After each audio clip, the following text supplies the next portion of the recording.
Comcast wants to acquire Time Warner Cable. They're the two biggest cable TV companies. T-Mobile and Sprint, the third and fourth largest wireless providers, are rumored to want to merge.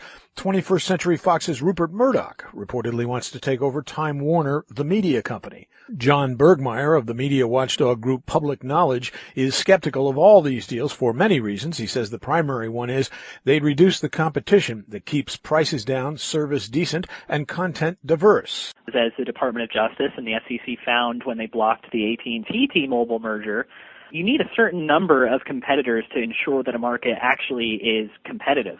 Other advocates point out mergers seldom address the needs of communities of color, which are historically underrepresented in media ownership and control. Bergmeyer predicts with enough public pushback, government agencies can be convinced to block these attempts at media empire building. Betty Hughes says her group, the Center for Media Justice, takes the general view that media mergers are always bad and customers are always on the losing side. People of color make up about 30% of the population, but we barely own any real media infrastructure. So we know how this affects how our issues around labor and education, healthcare, and the environment are covered for poor people, working people, and people of color. Bergmeyer says the merger that frightens him the most is Comcast and Time Warner Cable. He says with NBC and NBC News already owned by Comcast, their domination of cable would affect everything from news coverage to entertainment programming. Comcast plus Time Warner will be so big that they can essentially make or break any independent programming.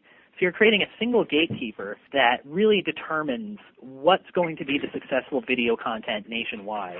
As for all of the pending or rumored deals, Bergmeyer says he would like to see a repeat of the public outpouring of negative comment that sank the merger between T-Mobile and AT&T. I think there's a very good chance that they'll be blocked or at least that significant conditions would be put on them that would alleviate some of the harms, but it depends on a lot of people showing up.